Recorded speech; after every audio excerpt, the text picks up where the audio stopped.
All aboard! Ladies and gentlemen, boys and girls, football fans of all ages, I am Beast Mike. You have now arrived in my train of thought. It is time for the power rankings. All 32 teams, 4 different tiers, you know the drill by now, but the theme this week will pick up for last week and where it left off. I kind of started the Thanksgiving flow and things I'd like on my plate or not like as much. But this one's going to be a little bit more defined, and I think with these 4 tiers, I'm going to kind of explain, okay, on the zombie tier, the food in question is one I do not want on my plate. The monkey's paw tier is one that's like, okay, if it's on my plate, cool, fine, that's all right, I don't mind it. If it's the playoff tier, I'm looking forward to having it on the plate. It should be there. I would definitely enjoy it. And the title tier is a got to have it. I need it. It must be there. There's something wrong if it's not there at some point during the day. So now that you see the parameters, you'll understand why the cranberry sauce zombie tier will leave this off. I do not like cranberry sauce. I'm not big on it. Anyway, let's talk about it. Jacksonville.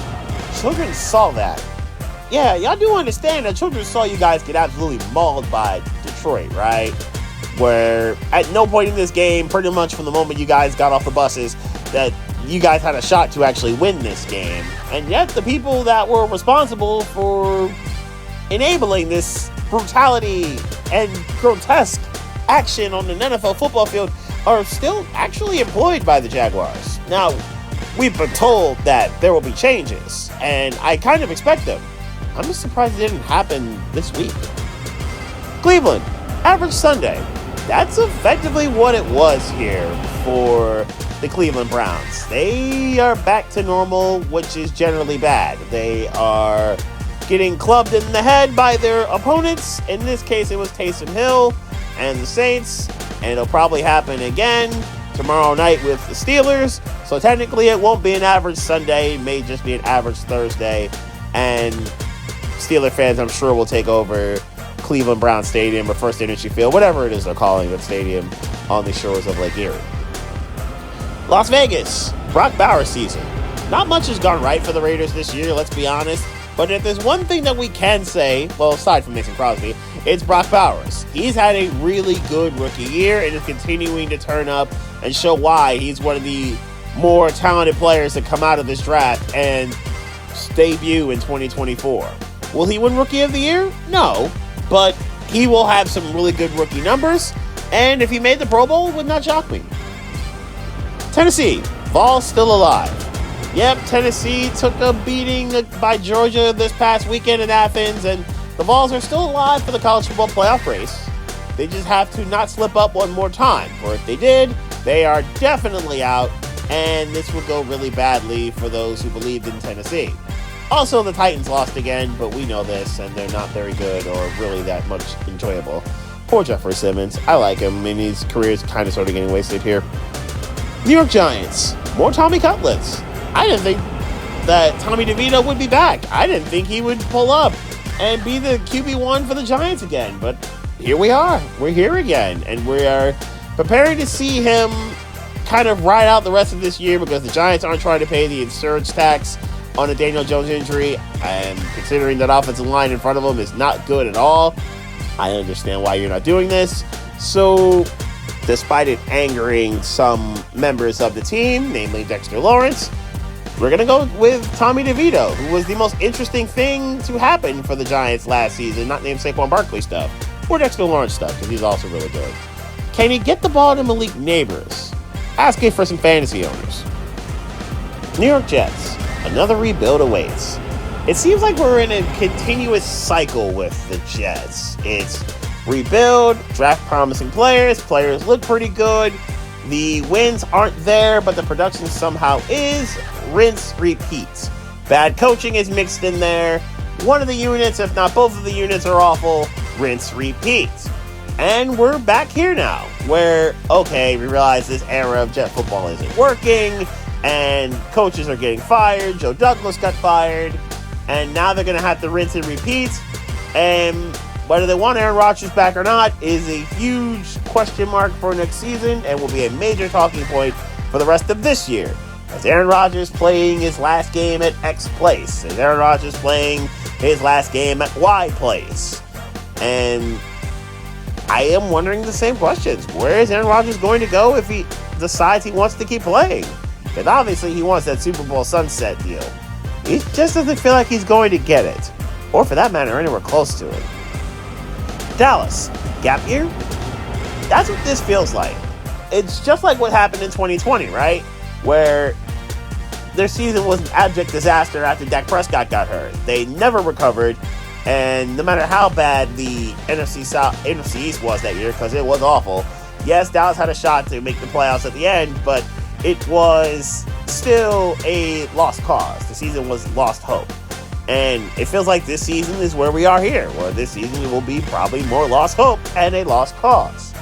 But if there is one good thing that came out of the 20 season, is that they were able to get some draft capital and draft Micah Parsons. This year, and considering how good Stephen Jones has proven himself to be when it comes to drafting, for the most part, he's had some whiffs, but for the most part, he's a decent drafter, or at least finder of talent. Dallas could probably make some hay when it comes to drafting a prominent player to help their situation. Aston Gentry, I think you're a Dallas Cowboy. And Carolina, impending doom. You're probably wondering, wait a minute, Carolina, this is the highest they've been in my power rankings in a year, maybe two. They're almost out of zombie tier. I know, I get it, I understand that all of this is true. They play the Chiefs. And Kansas City just lost. I don't like Carolina's chances. But at least there will be a lot of ticket sales, a lot of revenue. That stadium is going to be very red, but at least there's going to be a lot of revenue and ticket sales where David Tepper's going to make a lot of money on the side based off this game. And some of various hotels and various other places in downtown Charlotte that will also make a whole lot of money. It'll be a very profitable weekend, just not for the Panthers on the field. Now let's get to the collard greens monkey's paw tier. Collard greens, not bad. Not the first thing I'm looking for on the plate, but a thing that if it's there, I would grab it. I like it. New England, rookie mistakes. Yeah, I think this is about not just Drake May, but also about Jared Mayo. The coach is not a bad one. I think it's just going to take his rookie lumps, and May, for that matter, will too.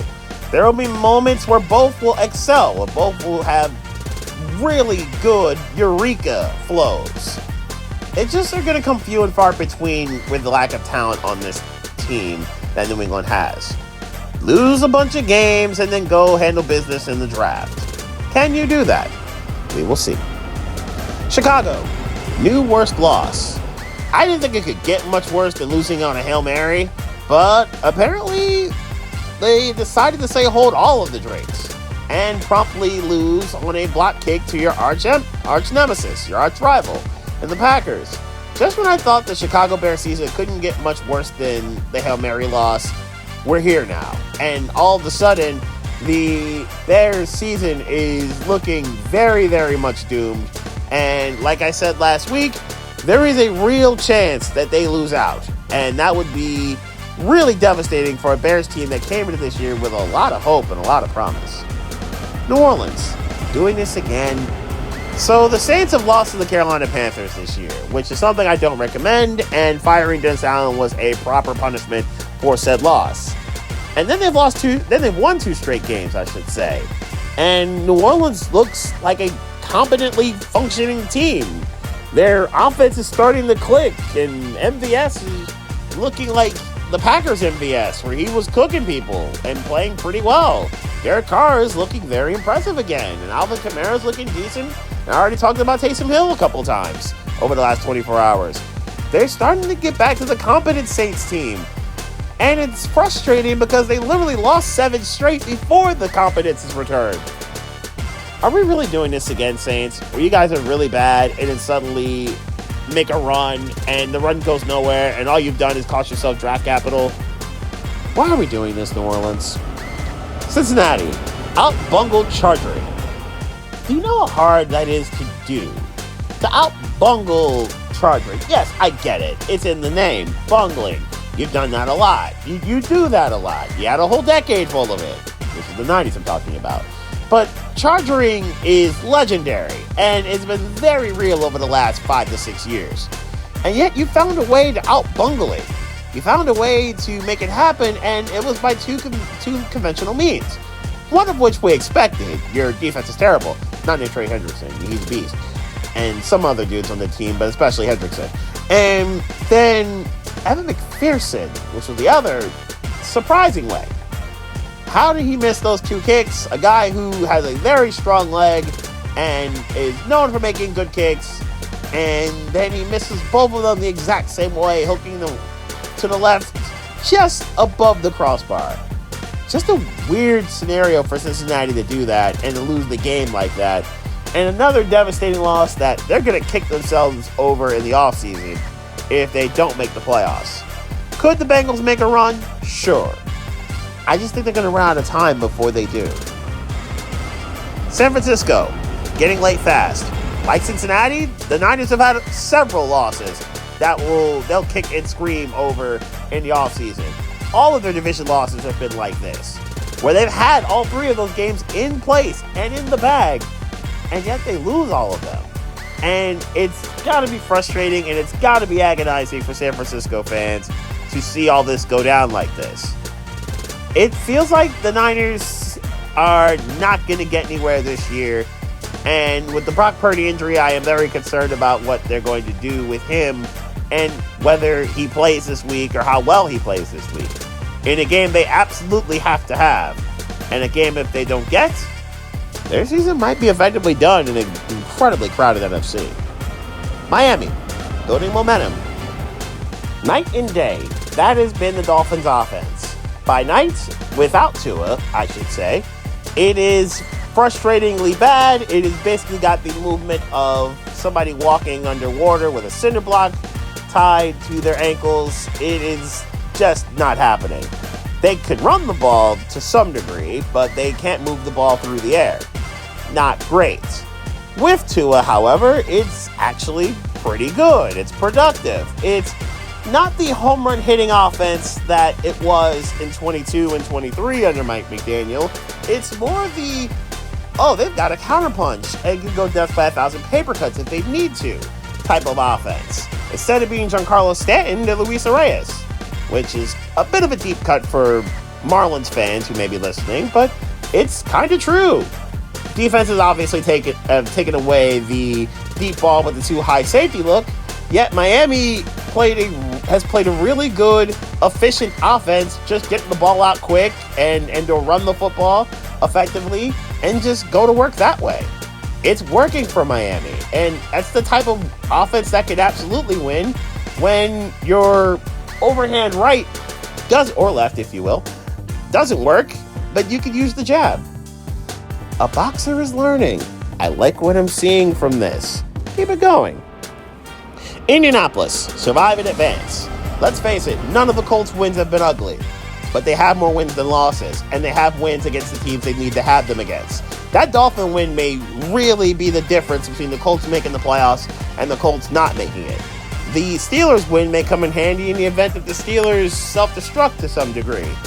They are really not a great team by any means, but a team is capable of having great moments when they absolutely have to have them. They have been pretty good in one-score games in Indianapolis this year, and I think that's something they're going to have to be, because their schedule going forward is not nice. I'll talk about their next game in a little bit. Tampa Bay, make your layups. Speaking of schedules, the Bucs schedule is not that great, and by great, as in it's not that strong. One of the weakest in the league. They still got Carolina twice. They still got New Orleans one more time. They've got the Giants. They've got the Raiders. They've got some teams that they should absolutely beat. Get a little bit of help from ops of the Falcons, they could still win the South. And considering how bad the Bucs and Falcons have been lately, that might not be the greatest accomplishment, but at least to get you in the playoffs and to get you a home game. I think Tampa Bay will take that. Now to the stuffing playoff tier. It's one of those things I absolutely do look for at Thanksgiving dinners. Speaking of the Falcons, Atlanta. Don't falcon this. Okay, this is next level falconing. It's not during games. It's the season at large that Atlanta could be potentially falconing here. Yes, they are 6-5, but for some reason, that division lead doesn't feel safe. Nothing about that feels safe, and it's kind of gross because the Falcons, I want to believe that they turned a corner and they turned the page, and yet they just haven't shown that. They squeaked by the Cowboys. Okay, cool. Yeah, they had control of that game, to be honest, but then they laid an egg for most of the Saints game and didn't show up to the Broncos one. I'm starting to get a little concerned about Atlanta. I'm getting very concerned about Kirk Cousins, who is starting to become a bona fide statue in the backfield. We may see Mike Penix more than I think we were all expecting to. Houston, get right game. For a few weeks now, we were all concerned about the Texans, and they're kind of in a similar situation as the Falcons. Incredibly weak division. They've already swept the second best team in it, and they should get the 4 seed, take it and run. Yet, this is a little different for the Texans. They had higher aspirations, I would argue, than Atlanta did. And Houston finally got its get-right game. They were able to take care of business against the Cowboys. They did so way better than Atlanta just did. And Houston might have gotten themselves right to some degree. More information will be needed to prove this point correct or incorrect, but at the very least, Monday night was a good night to be a Texan.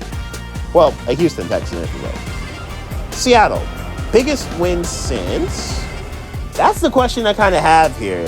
They did not beat the Niners since Russell Wilson's departure until last Sunday. And to do it on the road in the fashion in which they did it is a gigantic win.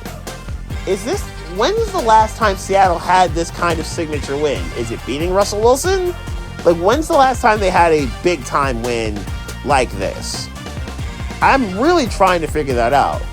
It's been a little bit less Tyler Lockett, but a lot more JSN. It's still a lot of DK Metcalf, but there's still plenty of Kenneth Walker. And that's a really good look. There's a lot of talent on this offense.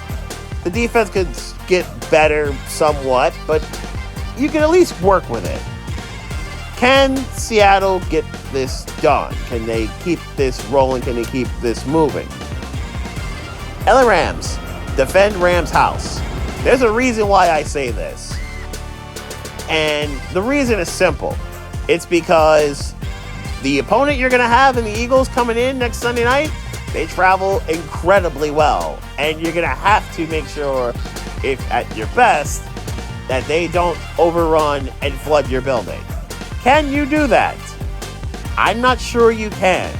You might have to keep some sort of home field advantage in a monster game in the NFC. Good win against the Patriots, but that was expected. Arizona got everyone's attention. I think people are going to start to look at the Cardinals as, okay, from good story to good team. Arizona is really evolving over the last month or so this NFL season, and now, after this bye, I need to know where the Cardinals stand in the pecking order in the conference. Are they capable of winning the West now that everybody can see them coming? They have a crucial game this week against a team I've already mentioned in this tier, in Seattle. I'll need to know where they stand on Sunday. Washington, a playoff contender. But that honestly is all they kind of are. I think we've established that the Commanders against more physical teams, the Eagles, the Steelers, the Ravens have all played them over the last month, and they're 0-3. And aside from the Steeler game, it didn't look like they were going to win against either of the Bird teams. It is a little concerning to see that, but it feels like the Commanders are good, just not ready to be great yet. Is part of this Jaden Daniels injury? Maybe.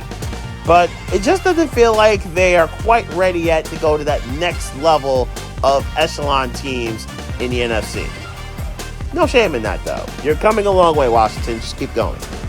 Green Bay, your bully awaits, and they may be the weakest that they're going to be for a long time. The Niners have not looked good this year. I think we've established that. But the Packers have been owned by the Niners over the last few years, similar to how you guys have owned the Bears. You may not be able to catch them at a weaker time than what you're going to see them at this Sunday. And you get them in your house. If you are able to finish them, now will be a good time to do so.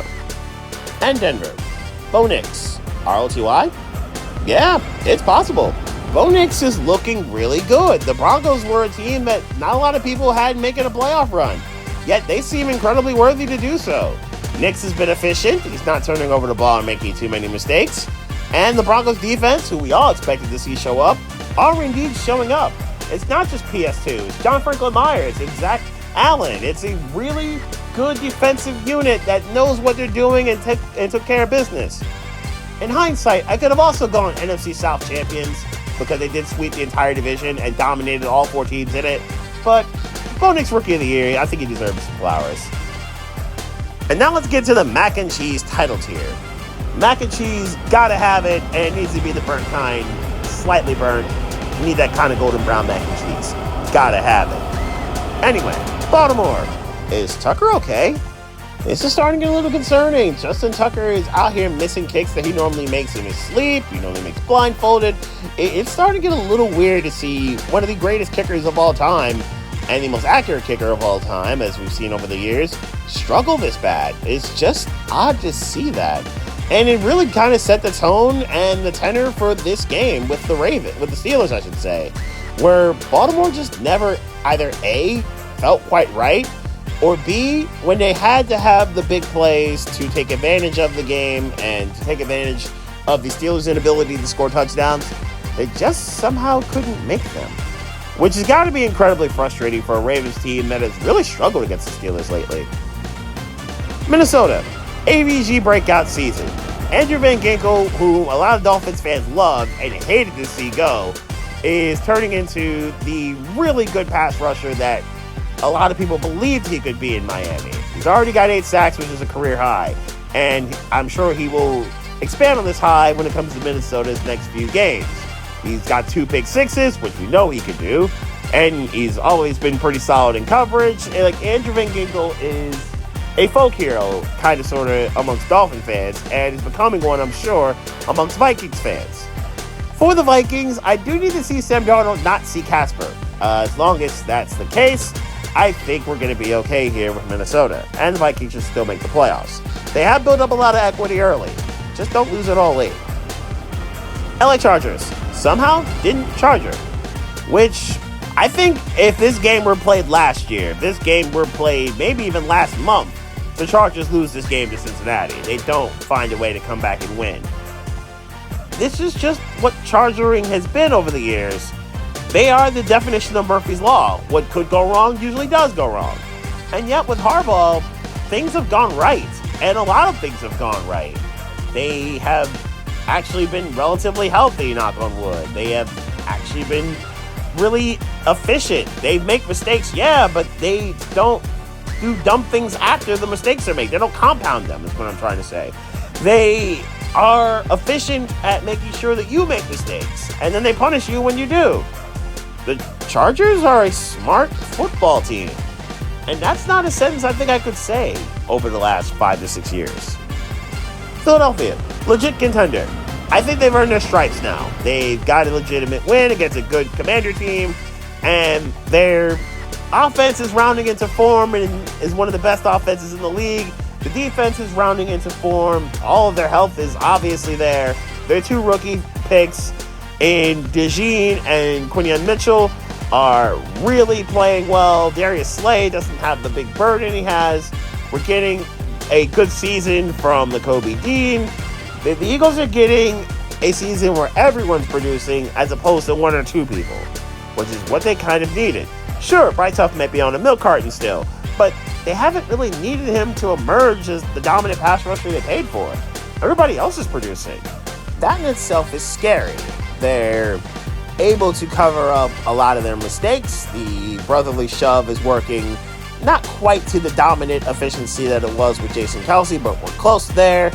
And they're just overall a very good team with a real shot to come out of the conference and get to the Super Bowl. And if they do, the city of New Orleans may be in a little bit of trouble. Just say. We're going to stay in the Commonwealth and head to Pittsburgh next. 2 Boswell wins. And not only are they 2 Boswell wins, they're 2 Boswell wins against 2 very good teams, or 2 good teams, if you will, in the Falcons and now the Ravens, where Boswell kicks 5 or 6 field goals, and the Steelers defense says, we'll take it from here and not allow any touchdowns, which is what happened here. They did it again. The Steelers defense is absolutely insane at its peak of powers, where they're just ridiculous when it comes to like stopping you from scoring or getting to your quarterback, which is also something they do really well. When it comes to the Steelers, quite honestly, as long as they're not self-destructive on offense, there's not a lot of teams they can't beat. It's kind of the whole, if you give them 17, they're probably going to win 80% of their games. That's just the way Pittsburgh rolls right now. Kansas City, still okay. I feel like we've been here before.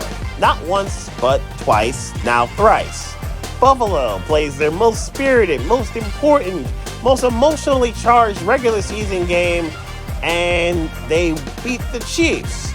And each of the last 2 years, the Chiefs have gone on to only win the Super Bowl. Not great for the Bills, but also good for Kansas City. They end up losing this game, and then somehow they kind of sort of refocus and get back on track and get things together. They've got a get-right game, obviously, coming up with the Panthers. Well, at least it should be obvious. And I would like to think that their offense will get things together because at times it's kind of weird and wonky. The defense should be fine. They're going to face somebody that's nowhere near the weight class of the Bills offense coming up this week, like I've just mentioned. Speaking of the Bills, Buffalo won Super Bowl. Legitimately, that's what happened here. The Bills have played this game like their lives are dependent on it, and they've succeeded in winning this game the last 3 years, where they win, and then they don't win the actual Super Bowl, so they're not hoisting an actual trophy, and they go home disappointed in January. Do I think this happens again? Yes, I do, to be honest. But this was a signature win to get, and if there was a case for Josh Allen to be the frontrunner for league MVP, this is where you start. Big game, big plays. The 4th and 2 scramble is a signature moment in time for the NFL season, and Josh Allen winning the MVP would be, I honestly, expected at this point, depending on what happens with Lamar Jackson. But Detroit's the number 1 team in these power rankings. WCW Goldberg. For those who may not remember, WCW Goldberg, especially with the streak, was incredibly intimidating, incredibly dominant. The games, or at least his matches, were over quick and they were not painless. He would destroy everything and everyone that tried to come against him. And there were instances where his matches would last about 90 seconds, where there would just be no chance of the op doing anything. It's a spear, it's a jackhammer, we're done here. That's kind of what the Lions are doing. Unfortunately, they're WCW Goldberg with the ability to use DVR and rewind it, and then do it again, and then rewind it, and do it again, and then rewind it, and do it again. All in the same game, and the points keep adding up. That's kind of what Detroit's done to the members of the NFC South. Well, not Houston, but Tennessee and Jacksonville in the NFC South, and it did it to Dallas as well, which they took that game very personally. And it feels like if Detroit has a chance to put the knee to the neck, they will not hesitate in putting the knee to the neck. That's kind of what Detroit does, and it's impressive in a way. Let's get to the games of interest, and I'm going to warn you all now, a lot of the NFC teams are going to be here. Let's talk about it. Cowboys and Commanders. Yes, the Cowboy season is dead, but the Commander season is not. Usually at FedEx Field, or wherever they call that field now, there are a lot of Cowboy fans that pull up, because there are Cowboy fans everywhere. I think we've been over this. In this case, will Dallas fans show up to watch their team possibly get destroyed once again? Sure, the Cowboys are actually respectable away from AT&T Stadium, but they look like they don't have a pulse left.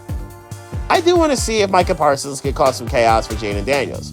I do want to see if Daniels can get things together after some kind of sluggish weeks. Can he use this mini bye to get healthier? He's going to have to. Plus, Austin Eckler versus the Cowboy defense. Brian Robinson, too, if he's healthy enough to play, which I think he is. Things I am looking forward to see. And then we're going to go to Bucs-Giants. Tommy DeVito. Will Tommy DeVito kind of rekindle that flame and that spark and that magic that he had last year, where they beat the Packers and he looked like a respectable QB for about 3 weeks. And then New Orleans said, there's a reason why you were a third-string quarterback for a lot of your career. Will we get back to that? Or will Tampa Bay, after their bye, kind of figure some things out and get back on track themselves? Because the Bucs have been really bad lately. This is a game that Tampa Bay has to win. And probably a game that, for the Giants' future, is better if they lose. We'll see if both these teams apply themselves accordingly. Let's get to the Monkey's Paw games. Lions and Colts. If you learn anything about Detroit, it's that they basically take a sledgehammer to the back of your head. And they do not stop until they see the gooey parts of your brain. It's a very grotesque image, I'm sure, but it feels like that's kind of what they do. They just are remorseless and merciless. For Indy, they need this game horribly, and if the Colts are able to get it, it's a huge deal because I don't think anyone expects them to get this win. For the Lions, obviously they needed to keep the Eagles off their track. And not just the Eagles, but the Vikings and the Packers who are also close by. This is a pretty intriguing game for both teams. Anthony Richardson and the Colts offense keep up with the really good, really productive Lions offense, who have proven themselves that you don't need a dome, if you're Detroit, to hang a 40-piece on somebody, even though they will be playing in a dome. Vikings and Bears. Where's your head, Chicago? I don't think it's been right since the Hail Mary. I think we've seen that. And even when it looked like you're about to turn it around to get your chief op, you get your kick block and your souls get ripped out of your chest. And it was in front of everyone to see, and it was in front of the team that you absolutely had to beat. Oof. I wonder where your head is, Chicago. Are you able to recover in enough time to beat another op, another division rival, and somehow save your season in the process? If you're not, Minnesota will gladly take the win and run and take whatever's left of the soul that you have that Green Bay left behind.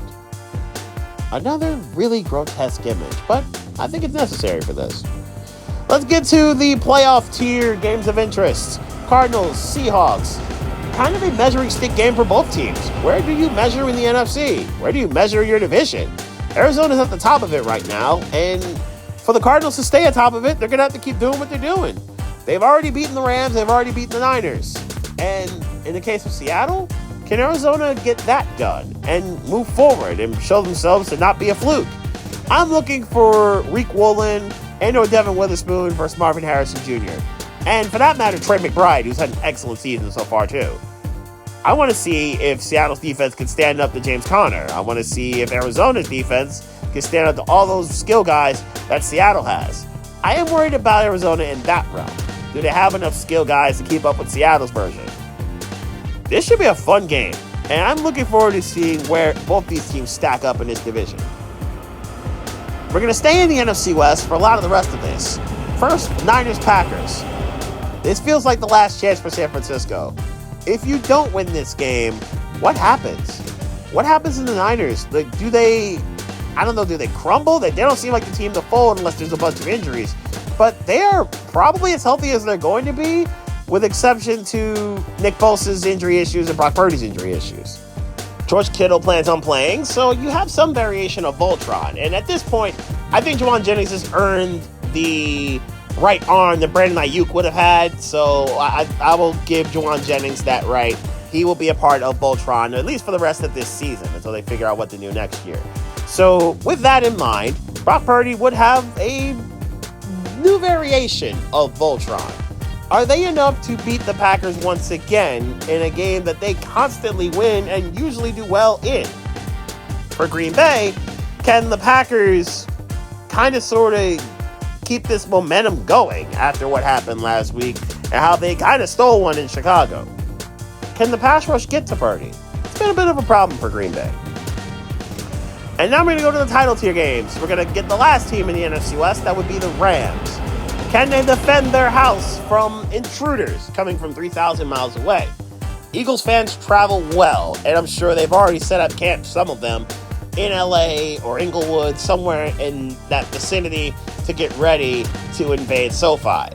It's a monster game coming up in the NFC where all the ops for both these teams will certainly be watching. And the Lions too, because the Lions are absolutely going to need the home field advantage. At least they would like to have it. And for that to happen, the Eagles probably losing a game or two would be very important. I'm looking forward to seeing, can the Rams' young defensive line get to and get through to get to Jalen Hurts? I'm looking forward to seeing that. Can Matt Stafford and Cooper Kupp and Puka Nacua keep up, and obviously Kyren Williams, can they keep up with a really good and suddenly getting hot Eagles offense? Things I am looking forward to see. And the main event is the Hardball. Round 2. John versus Jim. Chargers versus Ravens. Obviously, John won round 1. It was a fun round. It was a good game. The lights went out at points of it. It was quite wild. But now the lights should be on because Stan Kroenke pays the electric bill at SoFi Stadium. It should be fun to see. So SoFi's got both these games. And this was a worthy Sunday night, Monday night combo that we got going on here. I'm looking forward to seeing both these games. With the Ravens, where are your heads after losing a really emotional and really physical game with your greatest op in the Steelers? For the Chargers, you won an emotional game. It wasn't as physical, but it was emotional in the sense of what it took to get it done. What happens here? And what Raven defense are we going to see? The Raven defense that actually showed up against the Steelers, or no Raven defense? Because let's face it, there are times where they have no Raven defense. There are things I need to know about these two teams. I think we're going to find out on Monday. And with that, we've reached the final stop of this train of thought. Waiting for me at the station, we've got the Falcons, the Bills, the Bengals, the Jaguars, the Saints, and the Jets. This probably means that the Bills fans are going to continue to celebrate their win against the Chiefs.